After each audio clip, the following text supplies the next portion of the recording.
Assalamualaikum warahmatullahi wabarakatuh. Di sini saya akan mempresentasikan materi mata kuliah Perencanaan Kawasan Strategis mengenai kawasan strategis nasional sudut kepentingan lingkungan dengan studi kasus perencanaan kawasan Danau Maninjau dengan dosen pengampu Pak Asirin STMT.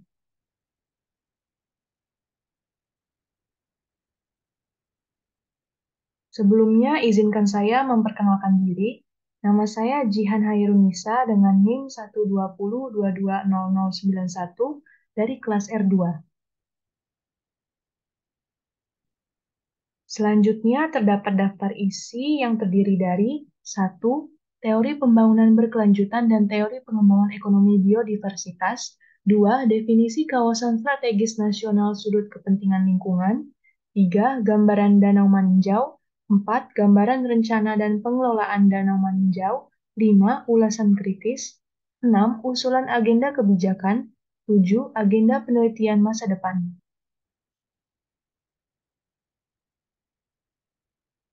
Teori pembangunan berkelanjutan. Latar belakang terjadinya teori ini yaitu berawal dari konferensi PBB di Stockholm pada tahun 1972, di mana terdapat kesepakatan bahwa perlu adanya pertimbangan masalah lingkungan dalam program-program pembangunan yang selama ini dijalankan. Teori pembangunan berkelanjutan awalnya dicetuskan oleh Gro Harlem Brundtland. Ia berpendapat bahwa pembangunan berkelanjutan adalah teori yang dapat meningkatkan tingkat perekonomian, menjaga kelestarian lingkungan, dan keadaan sosial untuk kebermanfaatan generasi sekarang dan generasi di masa depan. Adapun tujuan teori pembangunan berkelanjutan yaitu 1. Peningkatan kesejahteraan ekonomi masyarakat secara berkesinambungan. 2. Pembangunan yang menjaga keberlanjutan kehidupan sosial masyarakat. 3.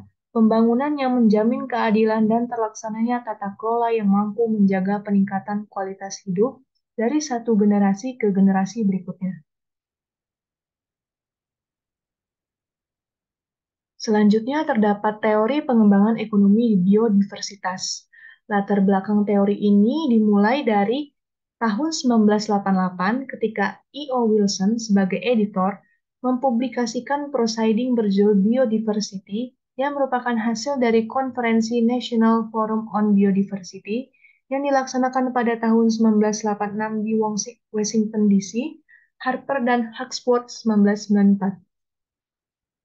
Biodiversitas adalah semua kehidupan di atas bumi ini, baik tumbuhan, hewan, jamur, dan mikroorganisme, serta berbagai materi genetik yang dikandungnya, dan keanekaragaman sistem ekologi di mana mereka hidup. Adapun tujuan teori pengembangan ekonomi biodiversitas yaitu 1. Peningkatan kesejahteraan ekonomi dengan memperhatikan keseimbangan ekosistem. 2. Melindungi ekosistem dan menyediakan jasa seperti penyimpanan daur hara. 3. Menjaga kestabilan iklim global, mengurangi polusi udara, hingga perlindungan tanah. Selanjutnya, kawasan strategis nasional sudut kepentingan lingkungan. Menurut Peraturan Pemerintah Nomor 13 Tahun 2017, KSN sudut kepentingan lingkungan ditetapkan dengan kriteria yang pertama, merupakan tempat perlindungan keanekaragaman hayati. Kedua, menuntut prioritas tinggi peningkatan kualitas lingkungan hidup. Tiga, sangat menentukan dalam perubahan rona alam dan mempunyai dampak luas terhadap kelangsungan kehidupan. Keempat, memberikan perlindungan keseimbangan tata guna air yang setiap tahun berpeluang menimbulkan kerugian. Lima, memberikan perlindungan terhadap keseimbangan iklim makro. Keenam, memiliki pusat kegiatan pada kawasan rawan bencana dan mempunyai risiko bencana alam. Dan yang ketujuh, merupakan kawasan lindung yang ditetapkan bagi perlindungan ekosistem, flora dan atau fauna yang hampir punah atau diperkirakan akan punah yang harus dilindungi dan atau dilestarikan. Selanjutnya kawasan Danau Maninjau. Menurut Peraturan Pemerintah Nomor 26 Tahun 2008, KSN Danau Maninjau merupakan kawasan strategis nasional yang merupakan wilayah yang penataan ruangnya diprioritaskan karena mempunyai pengaruh sangat penting secara nasional terhadap kedaulatan negara, pertahanan dan keamanan negara, ekonomi, sosial, budaya, dan atau lingkungan, termasuk wilayah ditetapkan sebagai warisan dunia.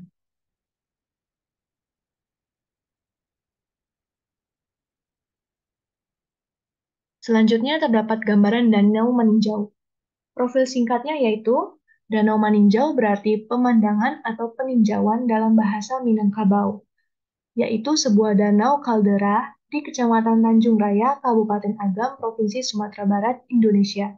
Danau ini terletak sekitar 140 km sebelah utara Kota Padang, ibu kota Sumatera Barat, 36 km dari Bukit Tinggi, 27 km dari Lubuk Basung, ibu kota Kabupaten Agam. Pembentukan Danau Maninjau merupakan danau vulkanik yang berada di ketinggian 461,50 meter di atas permukaan laut. Danau Maninjau merupakan sebuah kaldera dari letusan besar gunung api yang menghamburkan kurang lebih 220 hingga 250 km kubik material piroklastik. Kaldera tersebut terbentuk karena letusan gunung api stratokomposit yang berkembang di zona tektonik sistem sesar besar Sumatera yang bernama Gunung Sitinjau. Hal ini dapat terlihat dari bentuk bukit sekeliling danau yang menyerupai seperti dinding. Selanjutnya, fungsi. Secara langsung, Danau Maninjau telah dimanfaatkan sebagai pengendali banjir dan kekeringan dengan menampung kelebihan air pada musim penghujan dari sungai-sungai yang mengalir ke danau dan menyalurkan cadangan air pada musim kemarau. Selain itu, sejak tahun 1992, dikembangkan kegiatan budidaya perikanan keramba jaring apung. Danau Maninjau juga dimanfaatkan sejak tahun 1983 sebagai sumber energi dengan dibangunnya pembangkit listrik tenaga air atau PLTA Maninjau. Selanjutnya terdapat peta sebaran keramba jaring apung di Danau Maninjau. Keramba jaring apung adalah salah satu wadah budidaya perairan yang cukup ideal, yang ditempatkan di badan air dalam seperti waduk, danau, dan laut. Keramba jaring apung merupakan salah satu wadah untuk penerapan budidaya perairan sistem intensif. Prinsipnya, semua jenis ikan laut dan ikan tawar dapat dipelihara pada keramba jaring apung.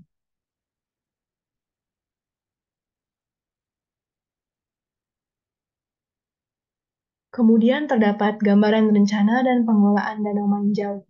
Menurut kebijakan Peraturan Daerah Kabupaten Agam Nomor 5 Tahun 2014 tentang Pelestarian Kawasan Maninjau dan Surat Keputusan Bupati Agam Nomor 156 Tahun 2017 tentang Tim Terpadu Penyelamatan Danau Maninjau, di mana terdapat perencanaan yaitu rencana rinci atau detail tata ruang kawasan danau, rencana zonasi kawasan danau, rencana induk kawasan lindung, rencana induk kawasan budidaya, dan rencana pendukung lainnya, di mana terdapat 8 program, yaitu program penataan ruang kawasan Danau Maninjau, program penyelamatan ekosistem perairan danau, program penataan sempadan danau, program penyelamatan daerah tangkapan air danau, program pemanfaatan sumber daya air danau, program pengembangan sistem monitoring, evaluasi, dan informasi ekosistem Danau Maninjau, program pengembangan kapasitas kelembagaan dan koordinasi, serta program peningkatan peran dan partisipasi masyarakat. Kemudian sistem pengelolaan danau maninjau yaitu konservasi danau, manajemen sumber daya air danau, pengelolaan limbah, pengelolaan sumber daya ikan, kebijakan dan peraturan, pendidikan dan kesadaran masyarakat, serta kolaborasi antar pemangku kepentingan. Dan kelembagaan yang terkait yaitu Badan Pengelola Kawasan Danau Maninjau atau BPKDM. BPKDM merupakan institusi yang ditunjuk untuk melakukan pengelolaan Danau Maninjau yang dibentuk berdasarkan Surat Keputusan Bupati Agam Nomor 62 Tahun 2009. Namun sampai saat ini keberadaan BPKDM belum bisa berfungsi dengan maksimal karena kepengurusan badan ini tingkat ketergantungannya kepada penguasa sangat tinggi. Selanjutnya terdapat ulasan kritis. Pada kawasan Danau Maninjau terdapat banyak permasalahan secara mendetail yang dihadapi, yaitu pertama, bangunan perumahan, warung, dan restoran di sepanjang sempadan Danau Maninjau tidak tertata, sehingga menyebabkan nilai keindahan danau menjadi berkurang. Yang kedua, tercemarnya air Danau Maninjau terutama disebabkan oleh karena jumlah KJA atau keramba jaring apung sebagai wadah budidaya ikan di badan air Danau Maninjau yang sudah melebihi daya dukung danau, sehingga menghasilkan limbah nutrien yang berasal dari pakan ikan keramba. Yang ketiga, berkurang populasi ikan asli, yaitu ikan rinuk dan ikan bada, karena kualitas air danau yang buruk atau tercemar, dan keberadaan ikan nila yang invasif. Yang keempat, pembangunan dam weir PLTA telah menyebabkan hilangnya habitat tempat ikan beruaya dari danau ke Sungai Antokan atau sebaliknya, antara lain ikan panjak atau sidat, ikan garing, asang, dan ikan lelan. Yang kelima, kondisi air danau dan perikanan keramba yang semakin buruk ternyata berdampak terhadap berkurangnya aktivitas pariwisata di Danau Maninjau. Yang keenam, pendapatan masyarakat dari perikanan yang berasal dari danau, termasuk pengolahan ikan dan hasil danau menjadi berkurang. Yang ketujuh, perumahan penduduk yang berbatasan langsung dengan danau yang seharusnya adalah sempadan danau. Yang kedelapan, meningkatnya jumlah sedimen ke danau karena potensi lahan kritis meningkat. Yang ke 9, belum adanya pengaturan zonasi perairan danau, dan yang ke-10, kurangnya koordinasi antar stakeholder terkait dalam pemanfaatan Danau Maninjau. Kemudian terdapat usulan agenda kebijakan.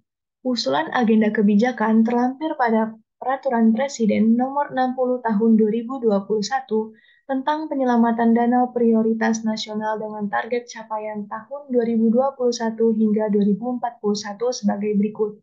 Strategi pertama yaitu pengintegrasian program dan kegiatan penyelamatan danau prioritas nasional ke dalam kebijakan perencanaan dan penganggaran.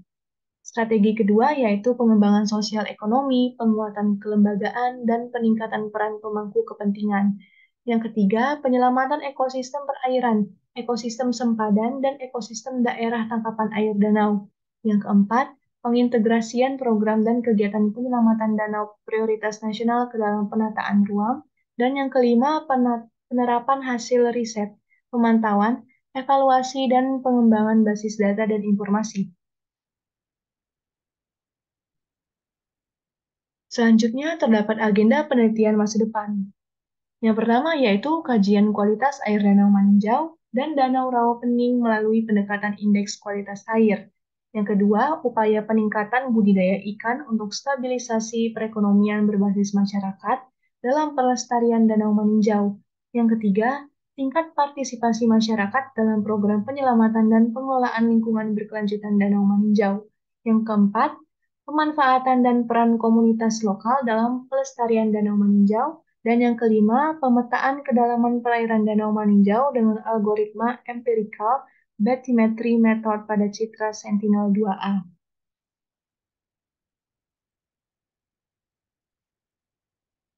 Demikian materi yang dapat saya sampaikan. Apabila terdapat kesalahan, saya mohon maaf. Terima kasih. Wassalamualaikum warahmatullahi wabarakatuh.